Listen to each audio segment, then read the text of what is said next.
because she was like, well, working's better than not working. I'm like, yeah, but I really enjoy not working. Yeah.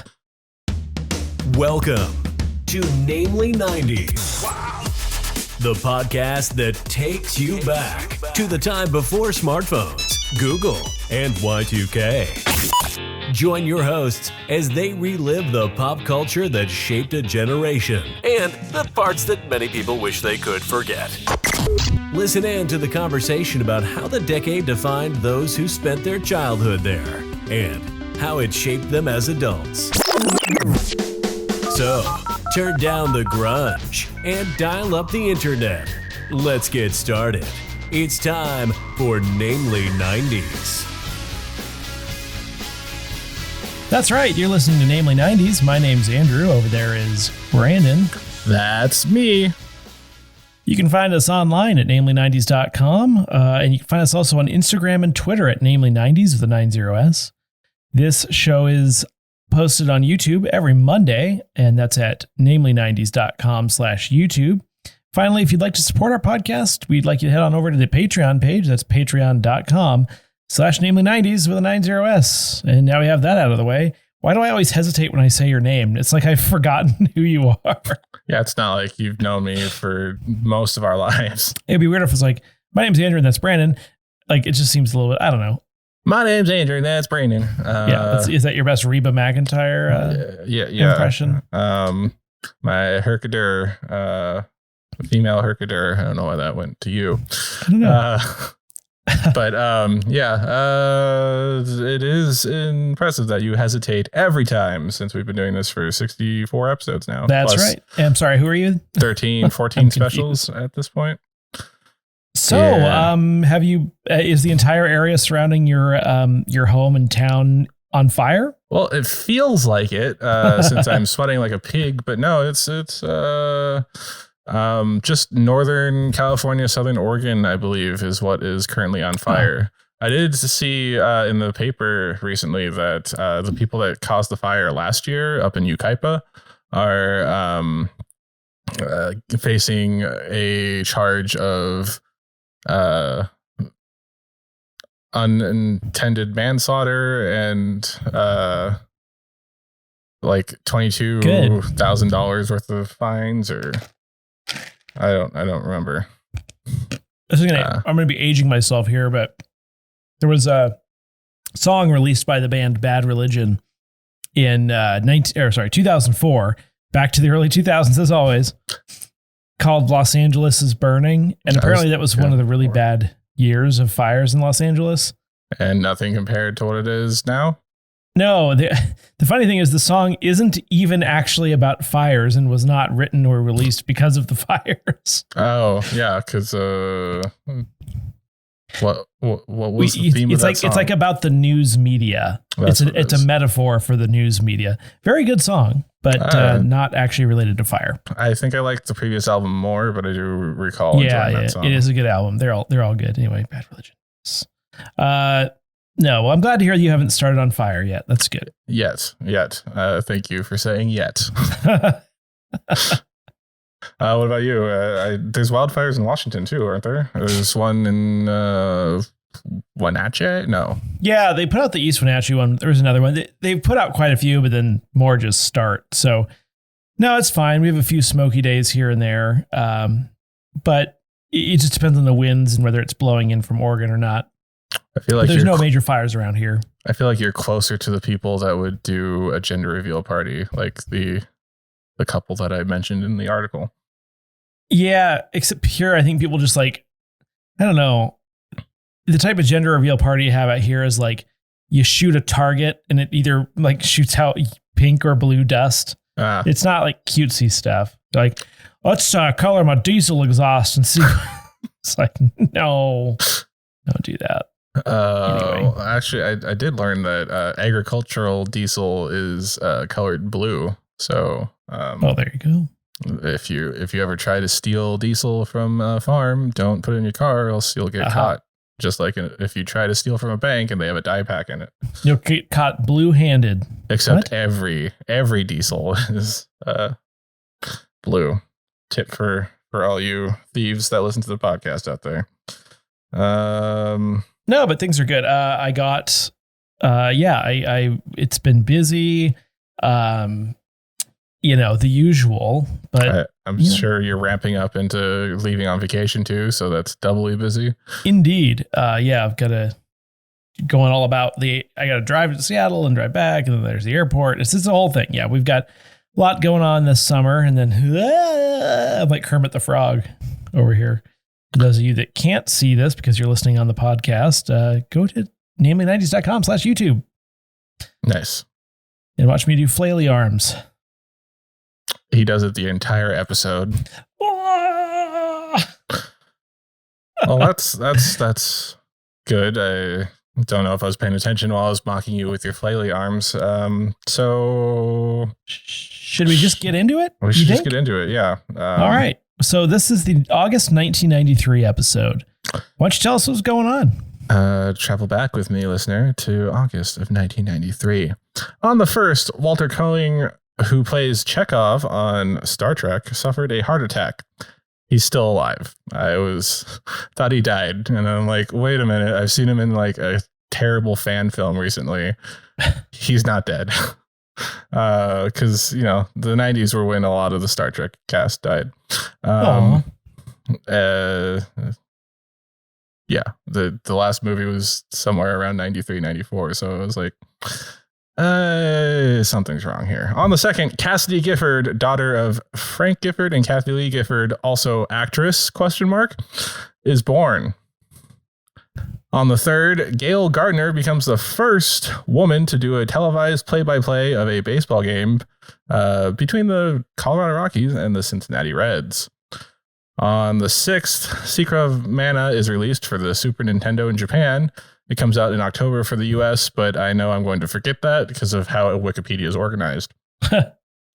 On the 10th, Ruth Bader Ginsburg is sworn in as a US Supreme Court Justice. RIP. On the 11th, Allison Stoner is born. She was in Cheaper by the Dozen, the Sweet Life shows, I guess, and Mike's Super Short Show. You remember those commercials? And also, I think she now has like a self-help book that she just released. I follow her on Instagram. On the 16th, Cameron Moynihan is born, best known from the TV series Shameless. He also played 2 versions of a future Joker, Jerome, on Gotham, and he's the main character in Star Wars Jedi Fallen Order video game that was popular 2-3 years ago now. On the 19th, Alec Baldwin marries Kim Basinger. Basinger? I was totally set to read that normally, and then the Family Guy bit. I figured it was the only thing I could think of when I was looking at it was the Family Guy bit. Basinger marries Alec Baldwin. Yeah. On the 21st, NASA loses contact with the Mars Observer. On the 29th, Liam Payne of One Direction is born, for all you One Direction fans out there. And on the 30th, the 150 millionth visitor to the Eiffel Tower visits the Eiffel Tower. I wonder what that number is now. That would have been good research. TV premiering and ending in August of 1993. On the 28th, we have the Mighty Morphin Power Rangers on Fox. And on the 30th, we have The Late Show with David Letterman on CBS premiering. And finally ending after 8 years, is Perfect Strangers on the 6th. In the box office, we have also on the 6th, The Fugitive. On the 11th, Searching for Bobby Fischer. On the 13th, Jason Goes to Hell, the final Friday, except not really the final Friday because there's tons of more Jason movies after that. On the 20th, and Friday the 13th movies. On the 20th, Surf Ninjas, which was a parody of all of those ninja movies that were popular towards the late 80s, early 90s. And on the 27th, Son of the Black Panther. I think that was a Pauly Shore movie, by the way. 27th, Son of the Pink Panther. And in the Billboard charts, let me gain some composure here. In the Billboard charts, number 1 for August 1993, and from July now through September, Can't Help Falling in Love by UB40. And for the 3rd week, of August 1993. At number 2, we have Woot There It Is by Tag Team. Did I say number 3 or number 2? Number 2 is Whoop. Okay, number 3 is I'm Gonna Be 500 Miles by the Proclaimers. Number 7 is If I Had No Loot by Tony. Number 9 is Dream Lover by Mariah Carey. Number 11 is Woot There It Is by 95 South. Yes. Number 19 is What's Up by Four Non Blondes. And number 25 is Check Yourself by Ice Cube. Wow. Yeah. Now let's toss across the pond to our friends Gaz and Dange at the Insanely Dangerous Retro Pod Show for what was happening way back when in the UK in August of 1993. Good evening. Here are your headlines from August 1993. Unemployment falls for the first time since May 1990. Central TV becomes first ITV to screen New Zealand's Shortland Street. Oh Carolina hits UK chart number 1. Aston Villa return to the top of the Premier League. Malcolm X is released in UK cinemas. That was the evening news from our British correspondent, Dangerous Dave. Yeah, awesome. So was that horribly offensive enough for you? I tried my very best. I just want to say pip pip Brandrew toodaloo. How about you, Dangerous Dave? Oh, absolutely. Let's throw it back to those namely 90s chums. And if you're interested in following up on those headlines, you can check out Gaz and Dange's episode from this Thursday of the Insanely Dangerous Retro Segment Show by checking out the Insanely Dangerous Retro Pod Show on your favorite podcasting app. You'll also find that Andrew and I are doing a fun segment at the end of their episode called Quotely 90s, where we give them a quote and see if they can figure out what we're going to be talking about on the following Monday. So an extra reason to go and listen and get an idea of what will be coming up on Namely 90s. And now back to the show. How's that? Good enough. Fair enough. Anywhere you want to go, because I apparently only have 2 things picked. Well, I was like to scan through the list here and try to make some jokes. Should I be telling everyone that? Clearly, we should talk about just quickly Whoop There It Is by 95 South versus Whoop There It Is by Tag Team. These are different songs, right? They are different songs, but both feature a heavy dose of chorus throughout that's going woot or whoop, there it is. And sound very similar. I had to stop and be like, what is going on? Apparently, the song from 95 South released a month prior to Whoop There It Is. And 95 South isn't some... It was their debut album that was on. And they're also somehow connected to like Miami Sound Machine and like all those other Florida. When we're done recording, I'm going to have to listen to this because this is throwing me off. It's almost the same. The one you're thinking of is Whoop There It Is by Tag Team. Okay. But the reason why people think it is Woot There It Is because there is also the song Woot There It Is. And it almost sounds similar. There's a different intensity in rapping. I listened to it before we started, and it's just like, this is ridiculous. It's like releasing 2 movies about the White House being attacked in 1 year, or asteroids hitting the planet Earth, for example.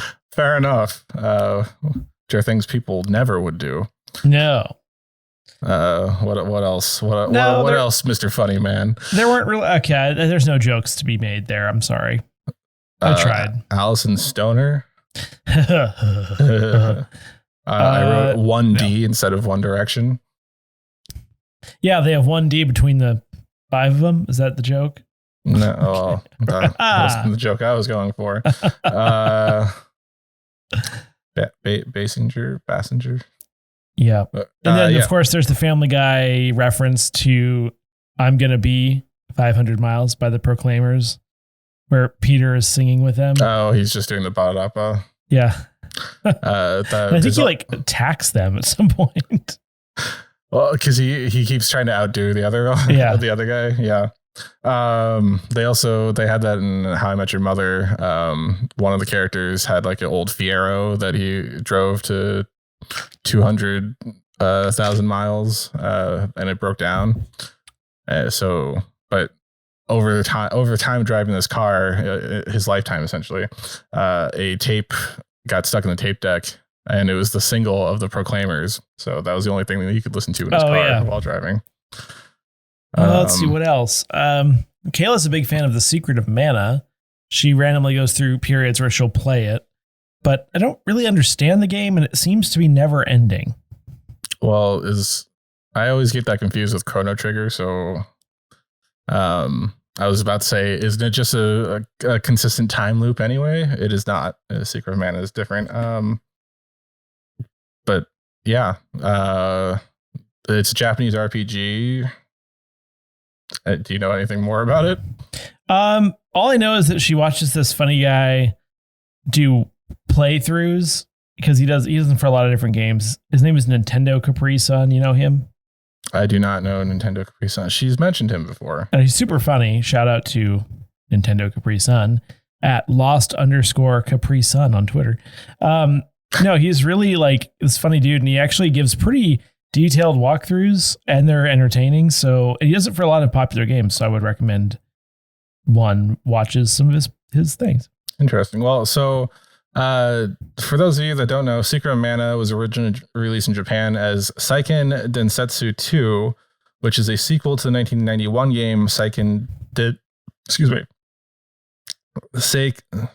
it should be, I read that wrong. Seiken Densetsu 2, which is a sequel to the 1991 game Seiken Densetsu, which was released in North America as Final Fantasy Adventure and in Europe as Mystic Quest.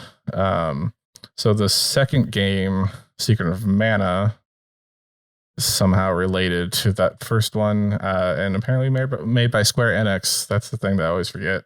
Wow. Which is why it was Final Fantasy Adventure in North America.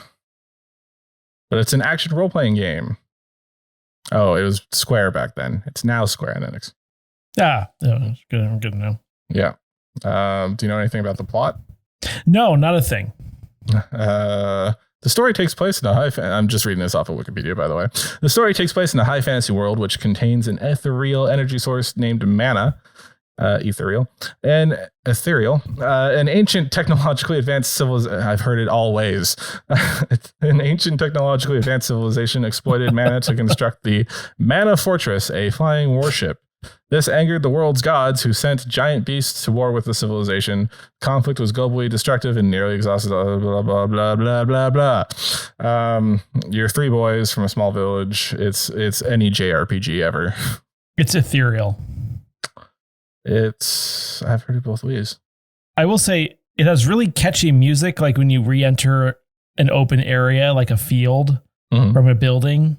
It's got this really like upbeat, happy sounding world music that gets stuck in my head every time she plays it. I just don't understand how it's different from the Final Fantasy franchise. Because I don't know that it is. Just looking at the screen caps that they have, the battle system looks similar. Graphics are similar. Although it also, it looks like any 16-bit JRPG. Not that there's anything wrong with that. I'm just saying that's the style that it looks. But yeah, never played it. Not familiar with it. We should have Kayla on to talk about this. Well, at some point I need to send you that music. It's good. It's good stuff. It's good stuff. It is good. Yeah. Any 16-bit music from Nintendo of that era is good to me, honestly. It used Mode 7 for the background. What's that? Mode 7 is it's a part of the NES's graphics chip, I want to say. It's a graphics mode, on the Super NES console. It allows the background layer to be rotated and scaled. So, yeah, that's how you get the cool background graphics on most of those 16-bit games. Oh, wow. And there's you can look up the formula on Wikipedia if you want. Oh, wow. Oh, I see. It's what allowed for Mario Kart. Exactly. Yep. Oh, so it got rid of the whole top-down thing. Well, Secret of Mana, there's a top-down mode, but there's one where you like fly around. Yeah, I was looking on at some sort of giant thing. the flying fortress ship thing.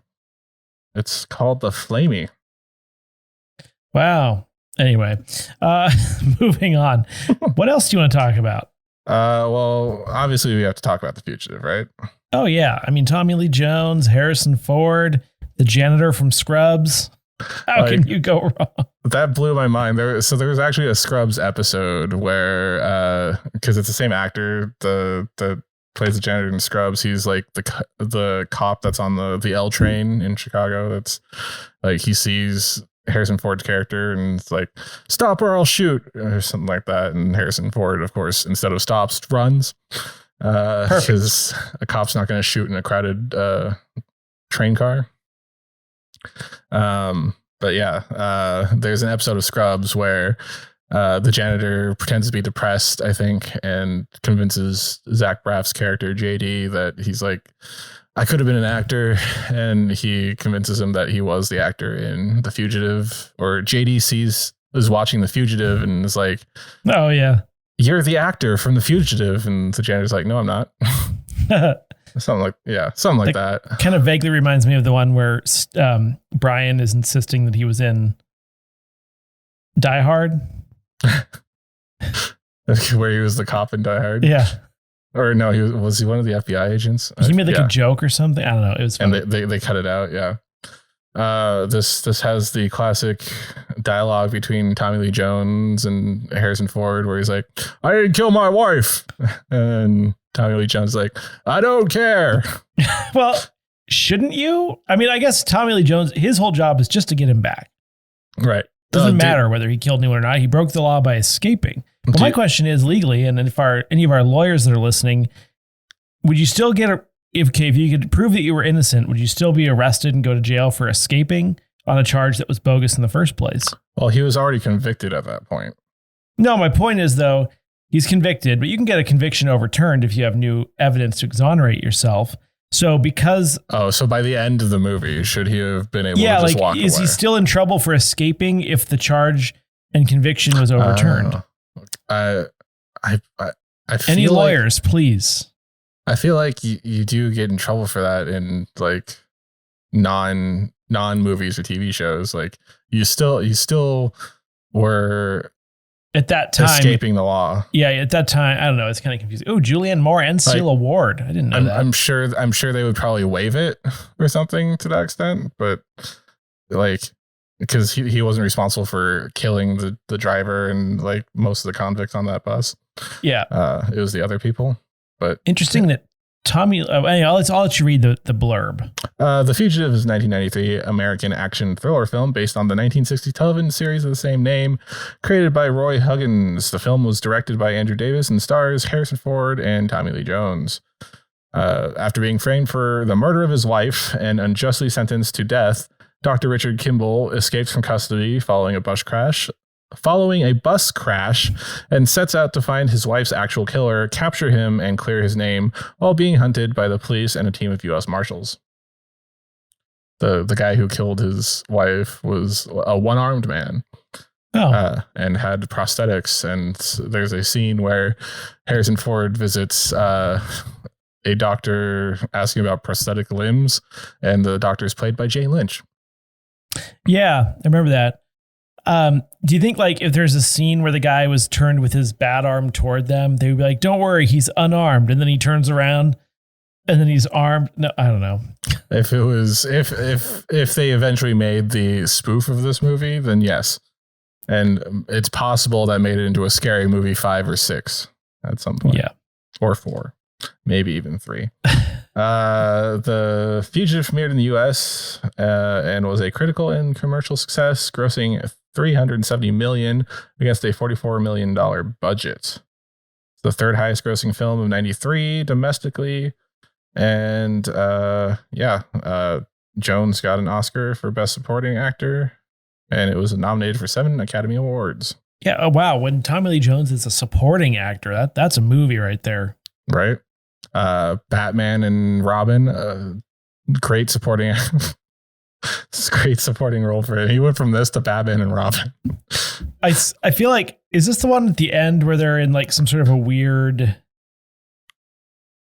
like where does it end in like a warehouse full of gravel or something? That I don't remember. The one scene that I really remember is when Harrison Ford's at like the he's escaped into like a storm drain that leads to a dam, and he's like at the end of like a runoff at the top of the dam, and Tommy Lee Jones is like trying to arrest him, and then instead of being arrested, he just jumps off of the dam runoff and somehow survives a giant fall into the water below. Oh my gosh, that's huge. Yeah, and like you can see his dive, which looks like he just would hit head first into the concrete below him, and then you see the ragdoll that they threw off the actual runoff in the wide shot, just being like the legs are just like completely wrapped around the body at one point, and we take computer graphics for granted these days with what they can do. Yeah, that's frightening though. Could you imagine jumping off of that? No, you would die. So I just need to tell you this. Apparently, and I'm not sure. Wow, there was a remake of The Fugitive with Keifer Sutherland. What? It was a short series. What? And it was like critically panned. It's moderate. I don't know. I feel like I need to watch this trailer now. I don't remember that at all. What, was it the late 90s? No, it was 2020. What? Oh, like, huh. I can't find much information on it. Maybe COVID striked. Yeah, Keifer Sutherland was in all 14 episodes. 14 episodes? Yeah. Wow. He keeps getting typecast. I thought he was still on that one where he's like the last government official and becomes president. Oh yeah, Designated Survivor. I like that user reviews 86. Top review. Wow, so very bad. There's more after that, but that's the title. I don't know what network it was on. I can't figure it out. Maybe it was a streaming service. Oh yeah, Quibi. Oh God. Quibi's dead, so it's now on Roku. Well, I'm gonna watch it. I like Keifer Sutherland. If you can. Yeah, true. I think Roku bought all of this, the Quibi originals, but I'm not sure. Quibi's a terrible name. Oh, it's gone. Good. That was the one where they're like, oh, you'll want to watch like short clips of TV series in portrait mode on your phone. I don't want that. No one wanted it. No one wanted it. Therefore, and they bought some good original series for it, and no one watched. And a like 9th or 10th season of Reno 911. Oh. Shall we move on to the Mighty Morphin Power Rangers? Sure. Mighty Morphin. I, as usual, have nothing to say about this. To be fair, this is like the third or fourth time we've talked about it. I feel like I've covered it enough on the show. Barring I don't spin off and have my own Power Rangers podcast. Never been to Power Morphicon. Just saying. Wow. I don't know That's where I'm going. Thing. It is a thing that exists that people go to that are our age or older. We're not casting judgment here. We're just saying that is a thing that exists because it touches you deep down. The Power Rangers. It was a good, not in that way. The original series. I think it may have just wrapped up this year because I don't know if there's any planned series after it's just 86 seasons. It's finally no, I don't know. Pretty much. I think they're on 20. I think they're 93 to 2021. That's math. That isn't hard. 30 years. Nearly 30 years and 28 years. What is it? Law and Order SVU? But exactly. I haven't seen any plans for it. Well, technically they skipped one season because Disney Plus just redid, or not Disney Plus, ABC Family just redid the Mighty Morphin Power Rangers in 2010. They just took the old footage and added like comic graphics for the transition. Isn't it about time for a dark, gritty reboot? They did that in 2017. Oh, dang. And it was basically Breakfast Club with the Power Rangers at the end. Yeah. So that one failed at the box office. And I think Hasbro, who now has the rights to the series, is trying to make another reboot of the Power Rangers. Wow. Because the problem with the last movie, another movie, because the problem with the last movie was that they gave them alien looking Iron Man suits instead of just like better Power Ranger looking suits, you know? Like why try to steal from Marvel / make it look weird? Can you Google Power Rangers 2017, 2018? The movie? Yeah, you're right. They're like, oh, they're freaky. Yeah, not good. Not good design. I don't know who at Lionsgate. No, they look like aliens. I mean, that's the idea, I guess. For some reason, Bryan Cranston played Zordon. No, Brian. Well, you know, he was one of the voices of the original like alien monsters. I think like one of the iconic alien monsters, the pig guy. Oh, it is Bryan Cranston. That's freaky. Yeah. And yeah, they do nothing to his face except to make him into one of those. Do you remember as a kid, you had those pin drawing? Like, yeah. Yeah. He just tries to sell them meth. Just say no to drugs. Exactly. And Alpha 5, who looks terrible in that as well, was played by SNL actor Bill Hader. Got it. Oh, okay. So if you're interested in my love for the Power Rangers, go back to further previous episodes where we talked about it. You'll find it. We talked about Power Rangers movie just recently, Turbo Power Rangers movie last year around this time. And I listed off all the Zords I had at one point because I think we talked about Power Rangers in space. Anyway, instead of talking more about the Power Rangers, I thought we should just take a quick BuzzFeed quiz. All right. This one is, which power did I not send that to you? No, which Power Ranger would you have been back in the 90s? Yes. Perfect. Shall we start? Yes. Which group did you hang out with in high school? The nerds, the jocks, the popular kids, the loners, the band geeks, the student councils. This is a tough one. Oh, because you didn't actually hang out with student council. You just were in it. No, I was that. And then I kind of the nerdy and lonery types, which are usually one and the same. Ooh, I don't know how many choose. I'm going student council. Yeah, I floated between the nerds and the loners. I would say loners. All right. Pick a 90s movie. Terminator 2, She's All That, Titanic, Fight Club, Clueless, and Independence Day. I'm going to select Independence Day. I'm going to select Fight Club. Somebody calls out for help. What do you do? Take charge and immediately go help the person.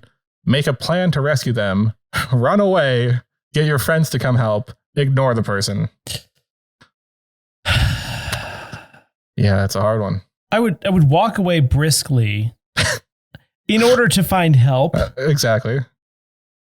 But that's what I would do. If someone actually called out for help and they were legitimately in trouble, I would take charge and go help the person. Fair enough. But, if they were, say, a crazy person saying they needed help, I would just ignore them. But I want to say I would take charge and immediately go help the person. I would probably make a plan to rescue them, which is out of all of these things. You'd probably make a plan to recover their body after they've been killed. Yeah. Well, yeah, it really depends on the situation. I'm going to say help the person. Pick a 90s song. Wonderwall. Baby One More Time. Mbop. I'm Too Sexy. Waterfalls, or Smells Like Teen Spirit. None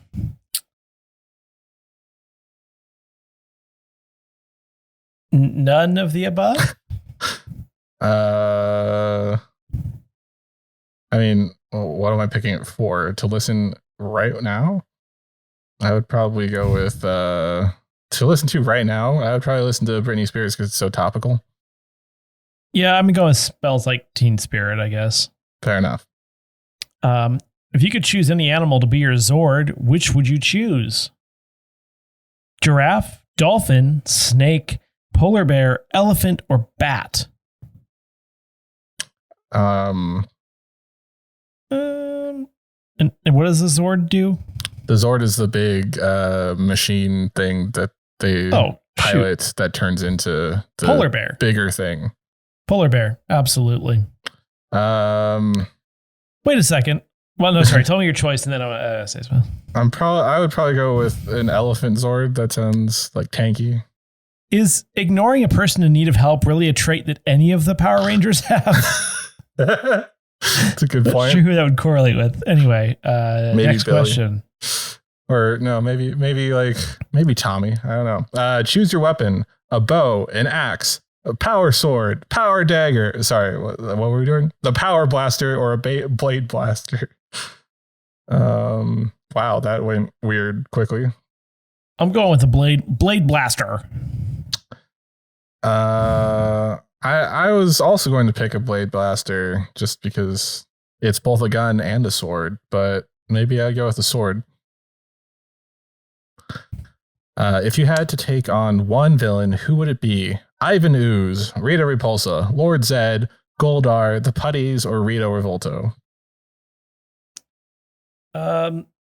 Rita Repulsa looks like the easiest to kill, so She's a witch.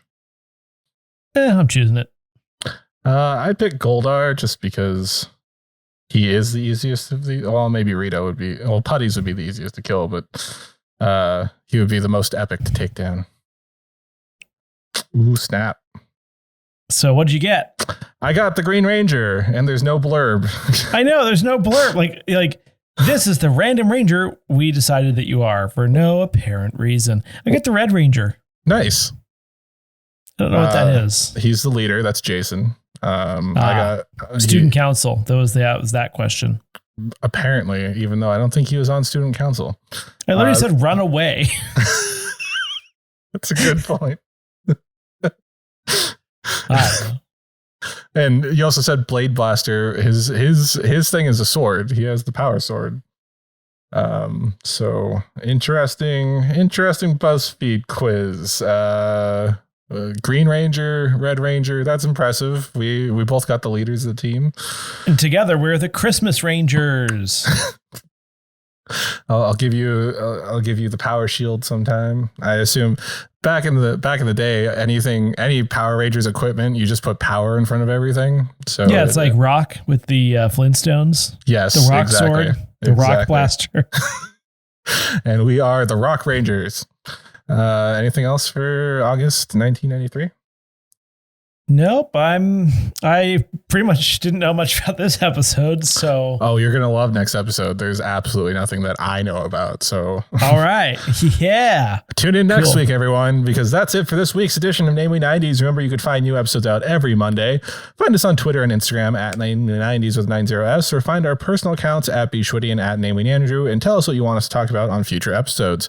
If you'd like to support the show, please check out our Patreon at patreon.com/namely90s. Also with a 90s. Finally, you can subscribe to us on Apple Podcasts, Stitcher, Google Podcasts, Spotify, YouTube, Power Podcasts, Deezer, TuneIn, iHeartRadio, and wherever you get your podcasts at. I'm Brandon, that's Andrew, and we will catch you next time.